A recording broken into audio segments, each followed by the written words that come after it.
وقت حالات ہیں، بچے نشے میں مبتلا ہیں. آپ جہاں جاؤ نشہ اتنا عام ہے، چھوٹے بڑے سب اس وقت لڑکے لڑکیاں نشے میں مبتلا. بچوں کا ذہن ایسا بنایا جا رہا ہے، اس سوشل میڈیا کے ذریعے سے بچوں کی ایسی تربیت ہو رہی ہے کہ ان کے ذہن مرتد، ان کی سوچ مرتد. اگر یہی صورتحال رہی، اگر ماں باپ نے ابھی بھی ہوش کے ناخن نہ لیے، اگر ماں باپ ابھی بھی اس غفلت سے باہر نہ آئے، آپ دنیا سے چلے جائیں گے. تب جب آپ کی اولاد اس دنیا سے جائے گی ایمان پر نہیں جائے گی، نہ جانے کوئی عیسائی بن گیا ہوگا، کوئی ہندو بن گیا ہوگا. فرش التراب يضمني وهو غطاء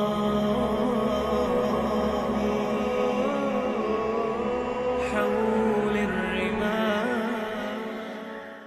بالله من الشيطان الرجيم. بسم الله الرحمن الرحيم. يا أيها الذين آمنوا قوا أنفسكم وأهليكم نارا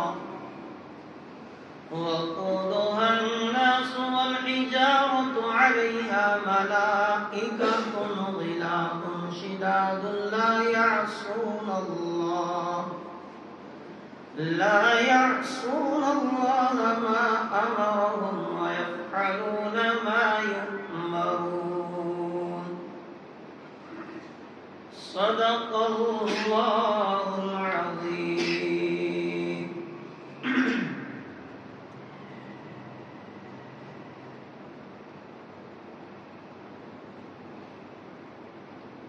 برادران اسلام،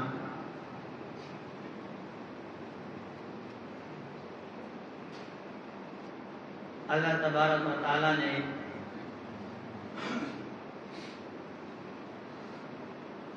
اپنی بہت ساری مخلوقات میں سے انسانوں کو سب سے اشرف مخلوق بنایا. تمام مخلوقات میں انسان کی تربیت بہت زیادہ ضروری ہے، اس لیے کہ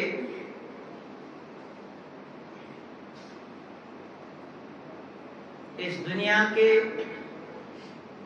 امن اور فساد کا جو دار و مدار ہے وہ انسان کی تربیت پر ہے.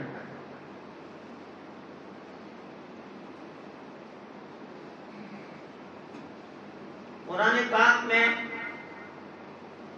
آپ جگہ جگہ دیکھیں گے کہ اللہ تبارک و تعالیٰ نے کس طرح انسانی تربیت پر زور دیا.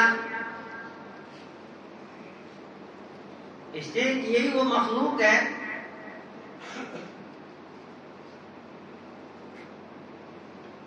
جس مخلوق کے اندر اللہ تبارک و تعالیٰ نے خیر اور شر دونوں چیزوں کا مادہ رکھا.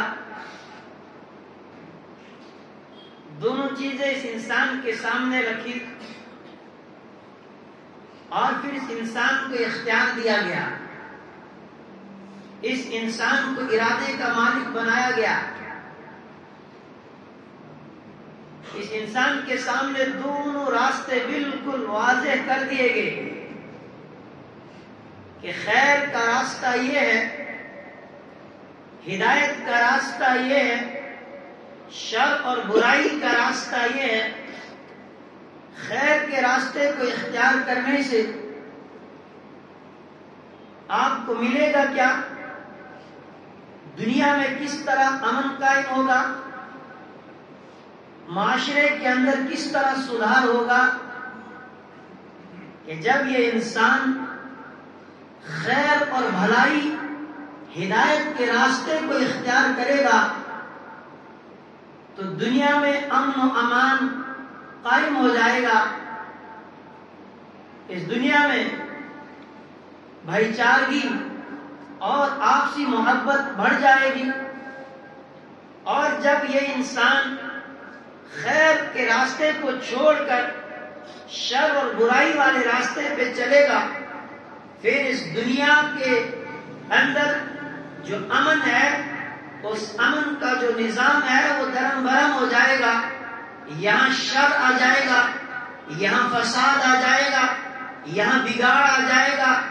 امن و سکون دنیا کا سارا تہس نہس ہو جائے گا۔ دونوں چیزیں انسان کے سامنے واضح کر دیں، اور پھر ان دونوں چیزوں کو، خیر اور شر کو سمجھانے کے لیے اللہ تبارک و تعالیٰ نے آسمانی کتابیں بھیجی، جن آسمانی کتابوں کے اندر ان دونوں چیزوں کو بالکل واضح طور پر بیان کیا۔ اسی پر اللہ نے اکتفا نہیں کیا، بلکہ اپنے مقبول بندوں کو، اپنے کچھ چنے ہوئے بندے، ان کا ایک سلسلہ شروع کیا جنہوں نے آ کر تمام انسانوں کو، تمام لوگوں کو خیر اور شر یہ دونوں چیزیں سمجھائی۔ جو آسمانی کتابیں آئی، جو تعلیمات ان کتابوں کے اندر دی گئی تھی، وہ تعلیمات انہوں نے لوگوں تک پہنچائی اور لوگوں کو برائیوں سے نکالا، خیر کی طرف لایا۔ آدم علیہ السلام سے یہ سلسلہ شروع ہوا، میرے اور آپ کے آقا رحمت دو عالم صلی اللہ علیہ وسلم پر آ کر یہ سلسلہ ختم ہوا، اور نبی اکرم صلی اللہ علیہ وسلم کے بعد آپ کی امت کو، جو کہ خیر امت کہا گیا، کہ اب جو کام رحمت دو عالم صلی اللہ علیہ وسلم کے مبعوث ہونے سے پہلے انبیاء کرام کیا کرتے تھے،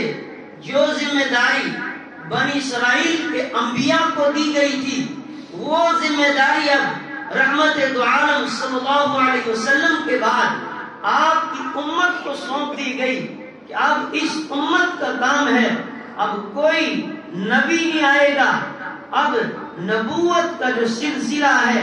نبوت کا جو دروازہ ہے، وہ نبی اکرم صلی اللہ علیہ وسلم کی تشریف آوری پر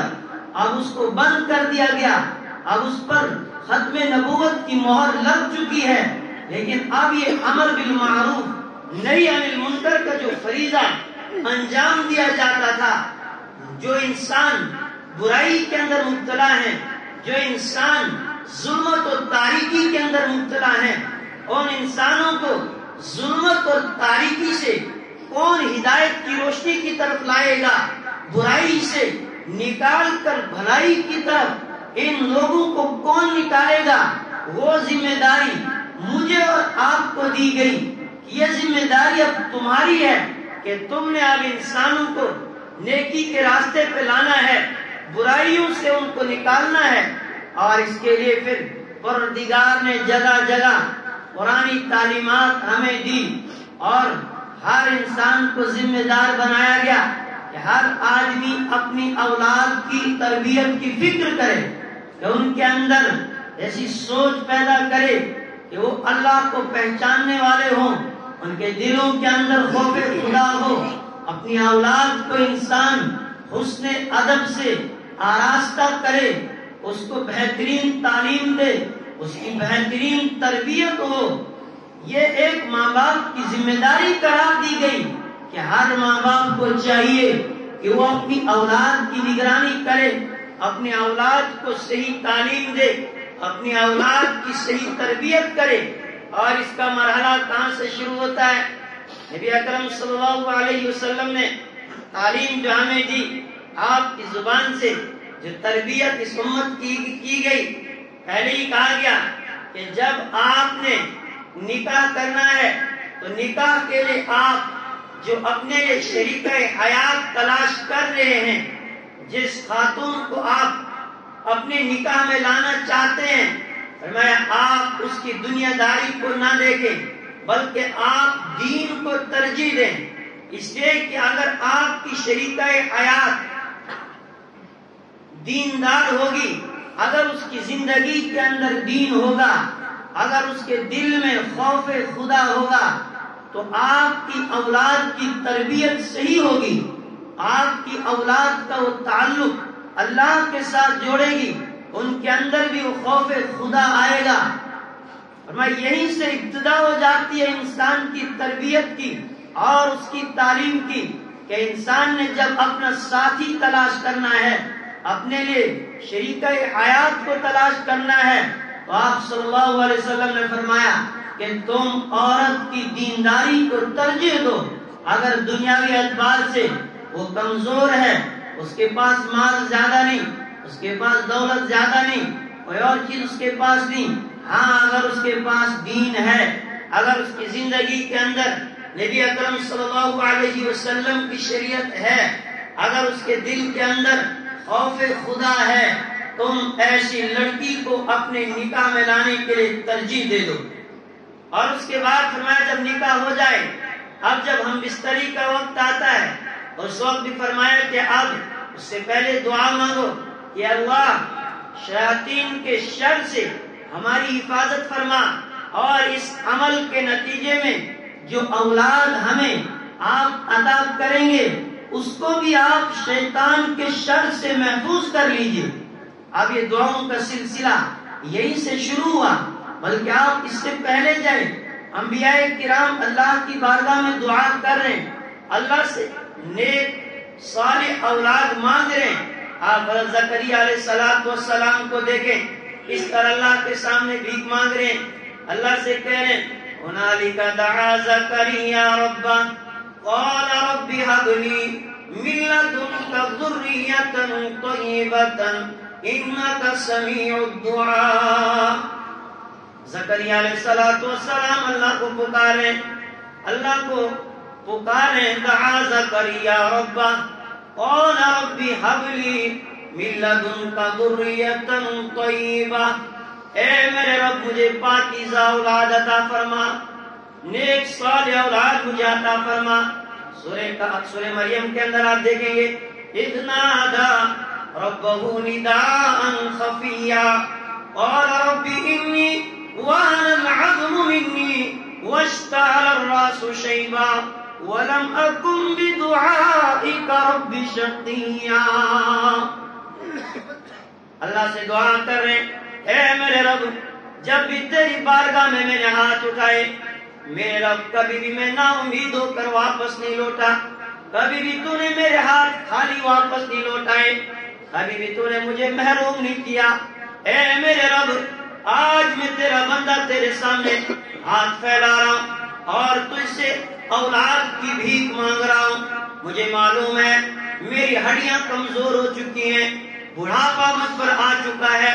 میری بیوی بھی بوڑھی ہو چکی ہے، لیکن رب آج تک کبھی بھی تو نے مجھے نا امید نہ کیا، آج بھی میں تجھے ہی پکار رہا ہوں۔ رب جو تو اولاد جوانی میں دے سکتا ہے، تیری قدرت اس بات پر بھی ہے، تو اس بات پر بھی قادر ہے، اگر تو اولاد دینا چاہے تو بڑھاپے میں بھی دے سکتا ہے۔ رب مجھے تو نیک صالح اولاد عطا فرما، یرثنی ویرث من آل یعقوب واجعلہ رب رضیا۔ یا زکریا انا نبشرک بغلام اسمہ یحییٰ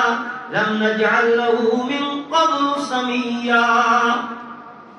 اللہ سے دعا کر رہے رب ایسا وارث مجھے دے دے، یرثنی جو میرا وارث بن جائے، ویرث من آل یعقوب جو یعقوب علیہ السلام کی آل کا، ان کی اولاد کا وارث بن جائے، وجعلہ رب رضیا۔ یا زکریا انا نبشرک بغلام اسمہ یحییٰ۔ اللہ کہہ رہا ہے او زکریا تو نے مجھے اولاد کے لیے پکارا ہے، میرے رب مجھے اولاد دے دے۔ سن لے زکریا میں تجھے خوشخبری سنا رہا ہوں، انا نبشرک بغلام اسمہ یحییٰ، ہم آپ کو ایک بیٹے کی خوشخبری سناتے ہیں، اور بیٹے کا نام بھی ہم نے طے کر دیا ہے، آپ کے اس بیٹے کا نام یحییٰ ہوگا۔ وَلَمْ نَجْعَلْ لَهُ من قبل سميا، اس سے پہلے ایسا نام کسی نے اپنی اولاد کو رکھا ہی نہیں ہے۔ اور اب زکریا علیہ السلام کہہ رہے ہیں اے میرے رب مجھے کیسے پتہ چلے کہ میرے گھر میں اولاد آئے گی؟ پھر وہ سارا ایک جو ہے طریقہ بتایا کہ آپ کے یہاں کیا کیا صورتحال پیدا ہو جائے گی۔ پھر ابراہیم علیہ السلام کی تعلیم کو آپ دیکھیں۔ ابراہیم علیہ السلام اللہ سے دعا مانگ رہے ہیں رب ہب لی من لدنک ذریۃ طیبہ، اے میرے رب مجھے نیک صالح پاکیزہ اولاد عطا فرما،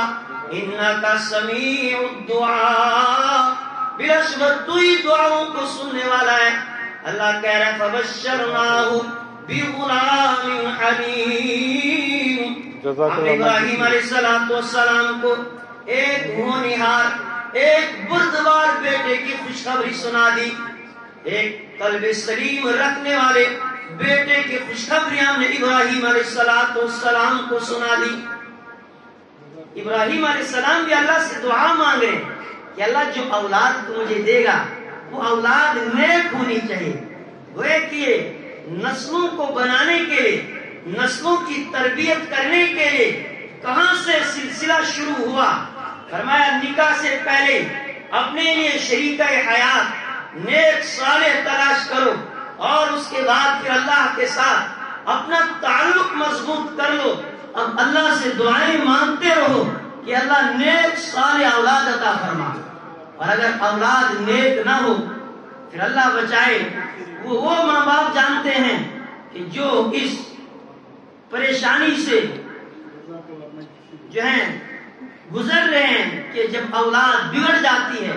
جب اولاد نافرمان بن جاتی ہے، پھر وہ ماں باپ کے لیے کیسے درد سر بن جاتے ہیں، اور پھر ماں باپ کیسے خون کے آنسو ہوتے ہیں، لیکن پھر انہیں سمجھ نہیں آتی ہے کہ اب ہم کریں گے کیا۔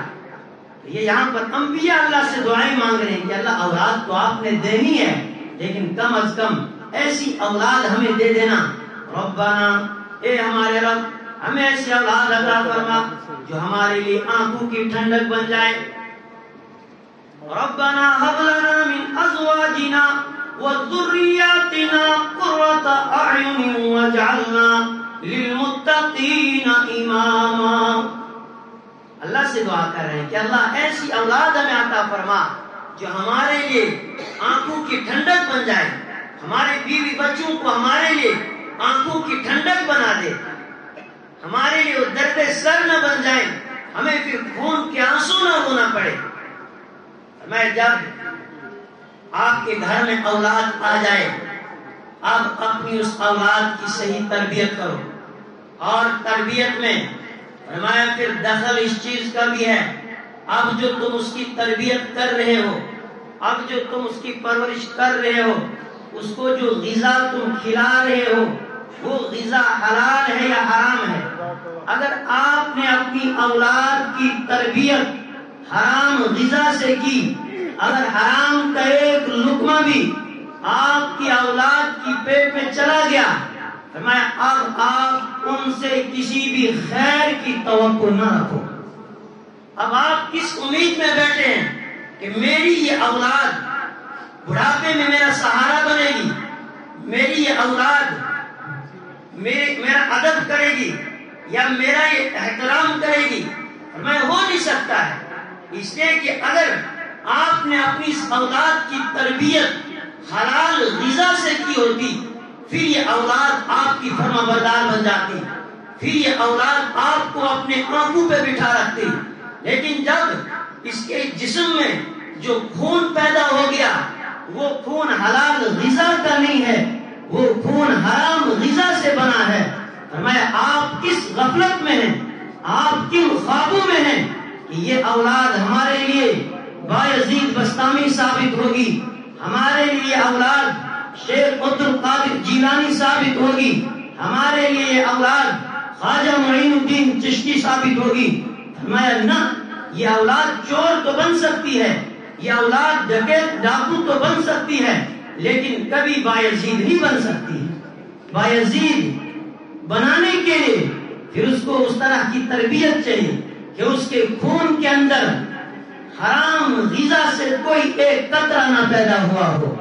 میرے ایمانی بھائیوں، آج ہر انسان کی زبان پر یہ شکایت ہے کہ بچے نافرمان ہیں، ہمارے بچے ہماری بات نہیں مان رہے۔ کیوں نہیں مان رہے؟ اس پر ہم نے کبھی غور نہیں کیا کہ آخر یہ وجہ کیا ہے، ہماری اولاد ہماری باتیں کیوں نہیں مان رہی؟ اس لیے کہ ہم نے ان کو تربیت دی نہیں، ہم نے جو ان کو غذا دی کبھی ہم نے سوچا ہی نہیں کہ جو میں اپنی اولاد کو کھلا رہا ہوں، وقتی طور پر تو میں کوشش کر رہا ہوں کہ میں خوب پیسہ ہڑپ کر رہا ہوں، ایک کا حق بھی مار رہا ہوں، دوسرے کا حق بھی مار رہا ہوں، حلال اور حرام کو دیکھ نہیں رہا ہوں، اور فکر کس چیز کی ہے کہ میرے بعد میری اولاد آرام سے رہے۔ ان کی فکر مجھے ہے کہ ان کے لیے خوب دولت اکٹھی کروں، لیکن آپ یہ نہیں سوچیں یہ کسی غریب کا خون آپ کو چوس کے لا رہے، وہ آپ اپنی اولاد کو کھلا رہے ہیں، یہ تو آپ کسی کا حق مار کے اپنے بچوں کو کھلا رہے ہیں۔ یہ بچے آپ کے وفادار کبھی ہو نہیں سکتے ہیں، یہ بچے کل جب بڑے ہو جائیں گے پھر یہ آپ کا خون چوسیں گے، پھر یہی بچے آپ کو خون کے آنسو رلائیں گے۔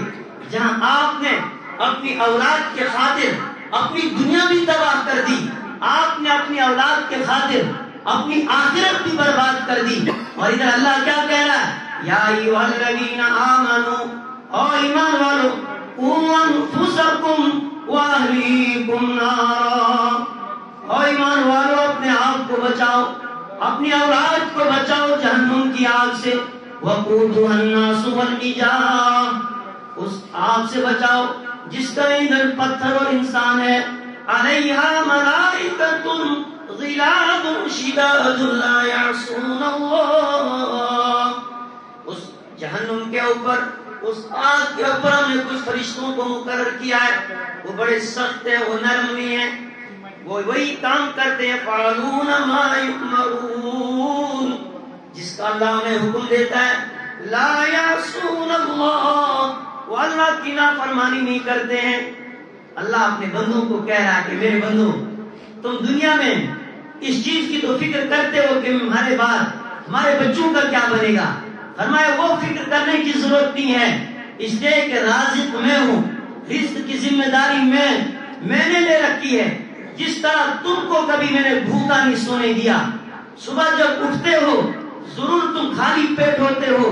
بھوکے ہوتے ہو، لیکن کبھی کوئی ایسی شام نہیں گزری ہے کہ تمہیں خالی پیٹ بھوکا سونا پڑا ہو۔ تب بندے کو جب میں جگاتا ہوں بھوکا ہوتا ہے، لیکن جب سلاتا ہوں تو پیٹ بھرا ہوا ہوتا ہے۔ رزق کی ذمہ داری میری ہے، وہ مجھ پر چھوڑ دو۔ جس طرح تم کو میں نے کھلایا، تم کو میں نے پالا، تمہاری اولاد کو، تمہاری نسلوں کو بھی کھلانے کی ذمہ داری میری ہے، ان کو پالنے کی ذمہ داری میری ہے۔ تمہاری ذمہ داری یہ ہے کہ تم اپنی اولاد کی آخرت کو بناؤ، تم اپنی اولاد کی فکر کرو۔ میرے اور آپ کے آقا رحمت دو عالم صلی اللہ علیہ وسلم نے فرمایا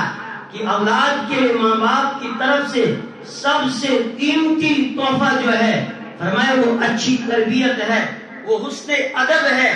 اگر اولاد کو ماں باپ کی طرف سے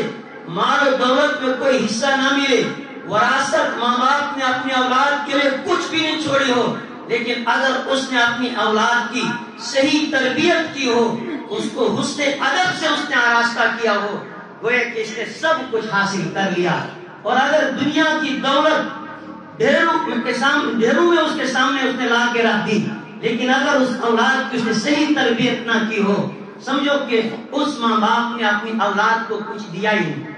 اس لیے کہ ماں باپ کی پہلی ذمہ داری ہے کہ وہ اپنی اولاد کی صحیح تربیت کریں، ان کو اپنی نگرانی میں رکھیں۔ اس وقت کا جو ماحول ہے کہ جس طرح اس وقت نوجوانوں کو بہکایا جا رہا ہے، معصوم بچوں کے ذہنوں کے اندر جو شکوک اور شبہات پیدا کیے جا رہے ہیں، وہ دور کیسے ہوں گے؟ میرے اور آپ کے آقا رحمت دو عالم صلی اللہ علیہ وسلم نے فرمایا تم اپنی اولاد کی تربیت ان باتوں پر کرو کہ ان کا تعلق اللہ کے ساتھ جوڑو، ان کے سامنے اللہ کا تعارف کراؤ، اور پھر نبی اکرم صلی اللہ علیہ وسلم کی محبت ان کے دلوں کے اندر پیدا کرو۔ علی حب النبی صلی اللہ علیہ وسلم، نبی اکرم صلی اللہ علیہ وسلم کی محبت پر اور آپ صلی اللہ علیہ وسلم کی اہل بیت کی محبت پر فرمایا ان کو جمع کرو، اور اس کے ساتھ آپ نے فرمایا قرآن پاک کی تلاوت پر اپنی اولاد کی تم تربیت کرو، کہ اپنی اولاد کو قرآن پاک کی تعلیم دو۔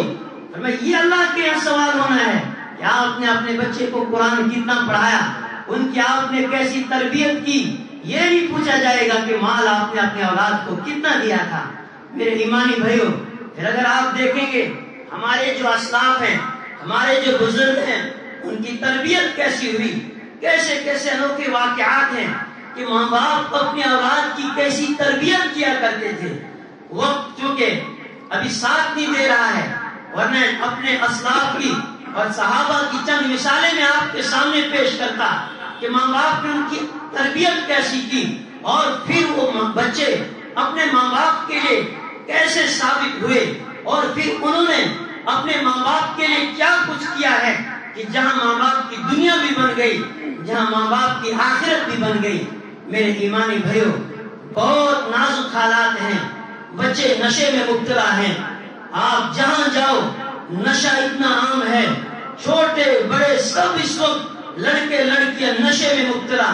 بچوں کا ذہن ایسا بنایا جا رہا ہے کہ سوشل میڈیا کے ذریعے سے بچوں کی ایسی تربیت ہو رہی ہے کہ ان کے ذہن مرتد، ان کی سوچ مرتد۔ اگر یہی صورتحال رہی، اگر ماں باپ نے ابھی بھی ہوش کے ناخن نہ لیے، اگر ماں باپ ابھی بھی اس غفلت سے باہر نہ آئے، آپ دنیا سے چلے جائیں گے۔ کل جب آپ کی اولاد اس دنیا سے جائے گی، ایمان پر نہیں جائے گی، نہ جانے کوئی عیسائی بن گیا ہوگا، کوئی ہندو بن گیا ہوگا، کوئی یہودی بن گیا ہوگا، اس لیے کہ پوری تربیت اور پورا زور اس پر لگایا جا رہا ہے۔ سروے کیا جا رہا ہے کہ محلے کے اندر 5 وقت کے نمازی کتنے ہیں، ان کی فہرست الگ بناؤ، حاجی کتنے ہیں، ان کی فہرست الگ بناؤ، قرآن پڑھنے والے کتنے ہیں، ان کی فہرست الگ بناؤ، کن کن گھروں کے بچے مکتب میں قرآن پڑھنے کے لیے جا رہے ہیں، ان کی فہرست الگ بناؤ۔ کیوں؟ تاکہ کل جب ہم کوئی بھی قدم اٹھائیں، وہ ایک سروے کر رہے ہیں کہ ہمیں پتہ چل جائے کہ ہمارا ساتھ دینے والے کتنے ہیں، اور کتنے وہ ہوں گے جو اسلام کو قرآن پر ڈٹے رہنے والے ہوں گے۔ میرے ایمانی بھائیوں، اگر دنیا سے ہم ایمان بچا کر لیں گے، باقی ہمارے پاس کچھ نہیں، ہم پہلے ہی لوٹے جا چکے ہیں، ہم پہلے ہی پٹے جا چکے ہیں۔ اگر کچھ ہمارے پاس ہے، بس یہ کچھ کمزور سا تھوڑا سا ایمان ہے، اگر یہ بھی ہم سے لٹ گیا، پھر ہماری دنیا بھی تباہ ہے، ہماری آخرت بھی تباہ ہے۔ نہ ہم دنیا کے رہیں گے، نہ آخرت کے رہیں گے۔ اپنے ایمان کو بچانے کی فکر کریں، اپنی نسلوں کے ایمان کو بچانے کی فکر کریں۔ انشاءاللہ آئندہ زندگی نہیں، پھر آپ کے سامنے وہ جھلکیاں میں پیش کر دوں۔ اللہ مجھے بھی سمجھ عطا فرمائے، آپ کو بھی سمجھ عطا فرمائے۔ وآخر دعوانا الحمدللہ۔